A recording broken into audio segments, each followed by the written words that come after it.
Welcome to Raving Ryan. I'm your host, Ryan Anastasio. Today I have a very special guest. He's running for the Democratic nomination for governor, Ned Lamont. Mr. Lamont, how are you? Very well. Good to see you. Yeah, so you've run for office before, and in 2006 you challenged Joe Lieberman, beat him in the primary for U.S. Senate, but then lost in the general. And in 2010 you ran for governor, but lost to Dan Malloy. This is your third run for statewide office. What's going to be different this time? I think I actually did pretty good against the former Democratic candidate for vice president. I was the selectman from my hometown. Yeah. And I took him on because I thought he was wrong on one of the biggest issues of the day. And nobody knew me from Adam. I wasn't a household name in my own household. And we beat him in the biggest Democratic primary in the history of the state. So I felt pretty good about that race. Yeah. Unfortunately, the Republicans really didn't put up a credible candidate, so he was able to get most of the Republican support and just enough of the Democratic. And the race with Dan, I took him on 8 years ago. And at that point, I think a lot of people in Connecticut were hoping, beyond hope, that if the economy came back, Connecticut would come back with the economy, and we wouldn't have to make big changes in how we raise revenues and deliver services. And I was saying I think we'd have to make big changes. And I think here we are 8 years later, and we still have to make those same big changes. Yeah, and the Boston Globe did a story a little while ago, and they said Connecticut, the governor of Connecticut is one of the worst jobs in the country.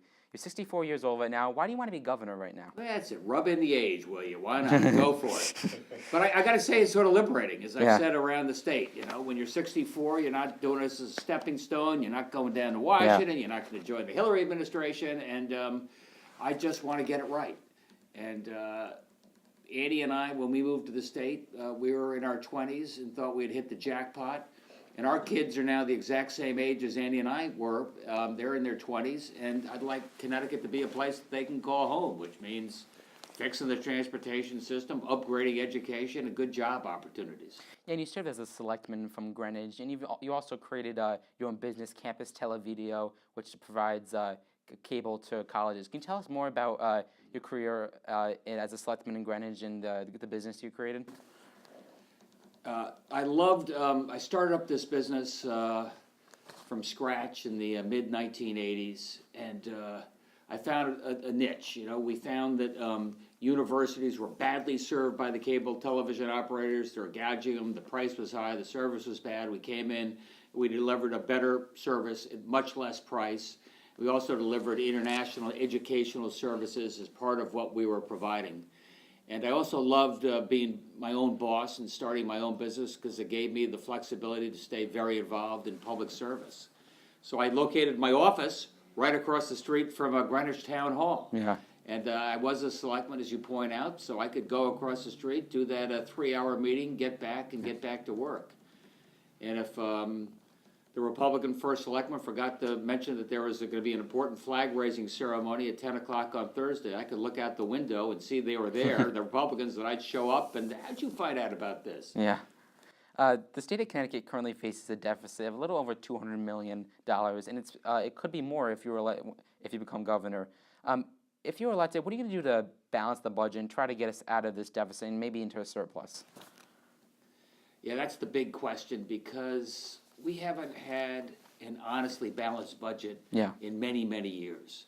And the problem with our budget goes back generations, and where governors on both sides of the aisle made big promises to our state employees and our teachers and then failed to fund the pension.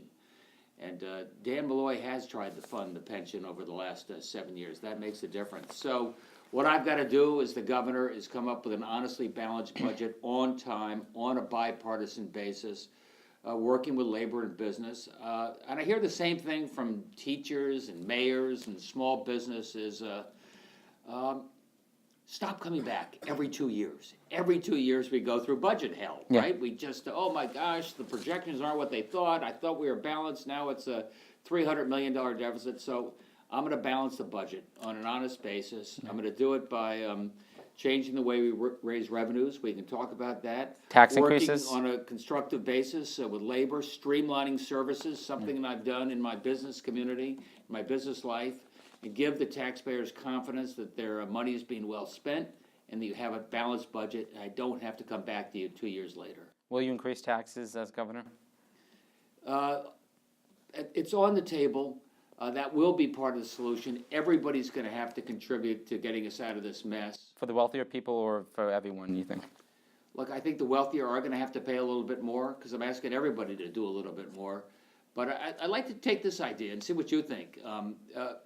Our economy has changed profoundly in the last 25 years. So, you don't buy a record at Sam Goody's downtown and pay 6% sales tax on it. You download it off of Spotify. I don't get a movie from Blockbuster and pay 6% sales tax. I download it off of Amazon. And e-commerce is eating up our local businesses, right? We're buying more and more online. And all of that is tax exempt, or more or less tax exempt.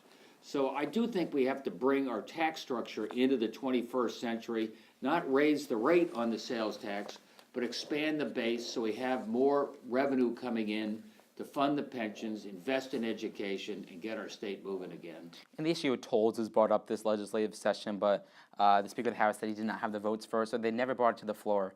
If you're governor, are you going to consider putting tolls in the highways?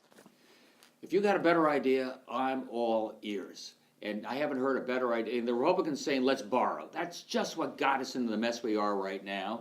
Governor Malloy saying, if I don't have a new way to fund, road and bridge repairs, I'm just going to stop repairing our roads and bridges, which is a disaster. Here in Woodbridge, the Heroes Tunnel, they stopped working on it. Yeah. Heroes Tunnel, stop working on it. Mianas River Bridge, down where I'm from, boom, crash. Yeah. That was some years ago. And so I think that electronic tolling on a very cautious basis is going to be a part of our future. And by the way, I pay a lot of tolls when I go to Massachusetts and New York. They can contribute a little bit to our roads and bridges. And most importantly, more frequent and regular rail and public transportation. Did you like the plan that came out last week where residents of the state of Connecticut will get they would be paying less than people out of state? Do you like that plan? I think so. Yeah. Look, we got a lot of folks who commute every day. We got a lot of folks along the border, so we're going to have to find some ways to make adjustments to make sure it's fair to everybody. So we can offer a little discount to Connecticut folks. We can offer a volume discount. That makes sense. Well, are you going to consider legalizing marijuana? That's been brought up to raise revenue. Would you consider that? Tolls and weed. I'm picking up a theme from you. Yes, I think that cat is out of the bag. Massachusetts is legalizing it. New Jersey is about to legalize it. So I think, we're going to legalize it. I'll try and do that early in my term. Do you think it's a health issue? Well, I think it's a criminal justice issue. I don't like the way the laws are applied. I think it's discriminatory. I think a lot of people of color are thrown into jail for the wrong reasons, destroying people's lives. I think that's wrong. If we raise a little bit of revenue from it, I don't see it as a revenue raiser, but let's put it right in the opioid treatment. We lost 1,000 people last year. So if I can provide fuller, better treatment, I think that would be a fair trade-off to legalizing marijuana. Guy Smith, someone else that is running for governor, told me that he would consider legalizing marijuana, but only if you could do a roadside test. Currently, you can't do a roadside test. You'd have to do a blood test, and it takes a lot of time and money. Do you think that there should be a roadside test available for marijuana before we legalize it? I don't know what that means. You can like an alcohol, the breathalyzer. Do you think we should have that so you can just test? If someone was stopped, you can test You them for certainly can't drive while you're impaired. Let's start with that. So we need some way to test and make sure that people are not driving impaired. I'll leave it at whether that's a roadside test or some other way to check it. And many businesses have left the state in the past few years, notably GE and Alexion. However, there are some businesses that have come to the state. You involved with Infosys coming here. Can you tell us how you're going to get businesses to come to the state and try to get them to keep in here, and how you were involved in getting Infosys to come here? Yeah, I like that question. I'd be the first governor who actually started a business and created jobs. I work well with the business community. I know who they are. I'm not going to be surprised. Connecticut was shocked. My God, Alexion is leaving. We found out about it after the fact. So first thing you need is a governor who's a champion for the state, believes in this state, tells the business community, stop bad-mouthing the state in Connecticut, come on board, start investing again, and I'll be that type of governor. And when it came to Infosys, I reached out to them through a mutual friend, and it's a major information technology training company, a multi-billion-dollar company. And they were going to go down to the Research Triangle in Northern Virginia, all the usual places that businesses go to start up. And I hired a car, got a driver, and said, come on up and look at Hartford. I think it's important. And credit where credit's due. We got, and with help from Catherine Smith, all the business leaders from the greater Hartford area. They said, Infosys, if you come up to Hartford, we're going to hire your IT people because we've got to upgrade our companies to the 21st century. That's Travelers, that's Cigna, that's Hartford Health. And Ravi Kumar, the head of Infosys, said, look, I've had a lot of pitches, lots of tax incentives and gimmies, but I was really proud to see the business community stand up. And the pride they showed is one of the things that convinced us to come to Hartford. And the reason that companies such as GE and Alexion left, it's not really because of the taxes, because they moved to Massachusetts where taxes are high. They didn't really have a relationship with the governor in the state. Do you think that Governor Malloy had a good relationship with businesses, and would you improve on that relationship? I will do everything I can to be to know the CEOs, know what they need. Look, after GE left, what I did was I met with all the CEOs or a lot of their human resources folks, and I said, look, one reason GE left, as you said, it wasn't taxes. They didn't pay much corporate income tax. But they left because they said they couldn't get young millennials, IT-skilled people. So that was when we started talking to Infosys. I introduced them. We started putting together the community colleges to start training people for the jobs that were going begging. Yeah, I'm going to have a good relationship there. Look, coming out of business, you're collaborative. You work with people. Republican, Democrat, labor, and business, let's sit down, roll up our sleeves, and get to work. Do you think Malloy had a good relationship with businesses in the state? He could have had a better relationship. Yeah, one of your main campaign things is to support labor. You've talked a lot about this, and you say you have the backs of the unions, and you're in favor of things such as a $15 million wage, $15 minimum wage, not $1 million. Yeah, good. And you want to address the pay equity gap. Republicans have criticized Democrats in the past for being puppets of the labor unions. If elected, will you represent all citizens of Connecticut, not just people in labor unions? Yeah, but stop knocking the people that do the work. And the labor unions are guys that rebuild our roads and bridges. There are teachers. There are state employees. So I wouldn't be defensive about saying these are folks that, and I do have their back, and I will fight for them. And when people say, oh my God, we got a pension crisis because they're overpaid and underworked, that's nonsense. Do you think we have a pension crisis? Your teachers at your school, some of them worked for 30, 40 years. They honored their contract. We made a deal with them. And you keep your deals in life. That's what you do in business, and that's what we should do in government. Will you change the deal eventually? Maybe let the people that are currently working keep the deal that we gave them, but maybe change it for employees that are going to come in the future? So. I mean, collective bargaining, and I'm a supporter of collective bargaining, means you sit down and you bargain. So going forward, we'll continue to try and evolve what that deal is. But you honor the deal with the folks you entered into a contract with. Do you think we may have to change from a state pension to a 401k plan eventually? That's something I think you negotiate, but I think people are mistaken if they think that a 401k somehow saves the state, a lot of money, and these folks have too big a pension. And remember, your teacher doesn't even have Social Security. Yeah. Isn't that amazing? So the idea that he or she's going to put all of our money into a 401k and Trump invades Iran and the stock market collapses and all of a sudden your savings has disappeared. So, I'm sort of supportive of the idea of a defined benefit plan as long as it can pay for itself. So I'm going to work to fix it. Yeah, and you're from Greenwich, and Greenwich was really hurt by Malloy's cuts to town aid. It's happened here in Woodbridge and to many towns throughout the state. And they've been putting money in the cities, and you've said that we need our cities to be strong. But do you think we need our towns to be strong? Do you think we should be cutting the aid to these towns that need the money? I think some of the wealthiest towns are going to see some of the support they get from the state trimmed back. Absolutely. I think our cities, you're not a great state unless you have great cities. And look, talk to your older brother and sister. I mean, they want to live in a city. My kids are Boston and New York. Woodbridge is sort of fun, but maybe a little quiet on a Thursday night for young people. Yeah, just like Delray Beach, right? Just like Delray. Yeah, you've heard that pitch. Yeah. So, I'm going to do everything. I think the transportation system I talked about, that's going to be a big deal for New Haven and Hartford and Stamford. Be able to move around a lot more quickly and be able to get from Stamford or be able to get from New Haven up to Boston or down to New York in a lot less time. That's going to rejuvenate our cities and make it a place where young people want to live again. Yeah, and Mayor Tony Harp endorsed you last week, and you did it at Tweed Airport, and you say you're in favor of extending the runway there. Can you tell us why you think that we should extend the runway there, and how you think it can help the state and the New Haven area?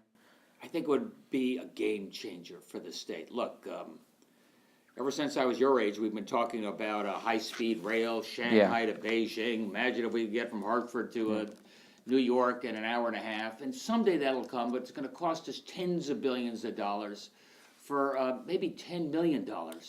I could do a modest upgrade to Tweed Airport that would allow Southwest Airlines and JetBlue to come in, fly to Washington, fly to Chicago. Not just Philadelphia, right? Not just Philadelphia. We know Alexion. I've talked to the businesses. I've talked to Matt Nemerson, Economic Development New Haven. He says we lose business opportunities because we're a bit of a dead end, and people have a hard time getting in and out. So more frequent rail service, get us to Boston and New York. Tweed Airport, let us get to the regional economy. Big difference for Central Connecticut. Yeah, you're currently self-funding your campaign. In the past, Democrats have criticized Republicans for doing this, and they criticize Tom Foley for being a rich person from Greenwich. You are a rich person from Greenwich currently. Why do you think that the Democrats should nominate you and not someone more that represents the average person in the state?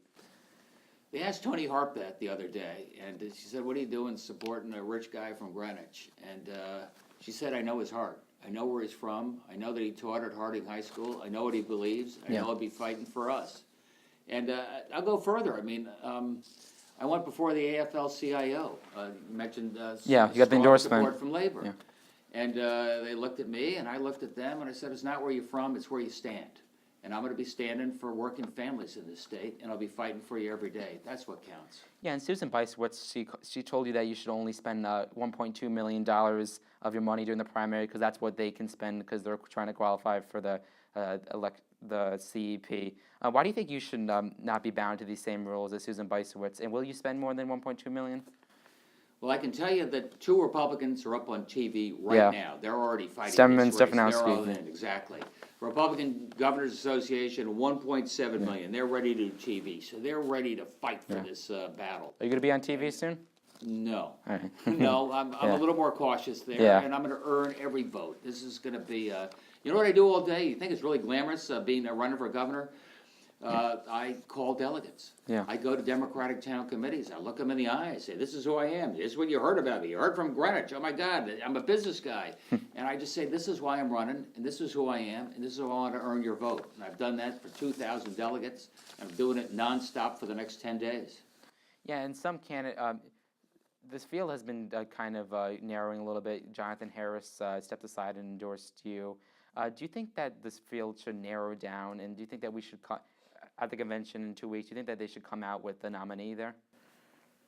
I think we should certainly come out with an endorsed candidate. That's what a political party does. That's why you have delegates. That's why they've gone to town committees. That's why they've listened to each and every one of us and asked us questions over the course of the last 6 months. I was really proud that Jonathan endorsed me because he was up there with all the candidates for the last 4 or 5 months. We're all lined up like tin soldiers at these different forums. So he knew the other candidates and he knew me. So his support meant a lot. And so I'd like to see the Democratic Convention coalesce, come up with an endorsed nominee.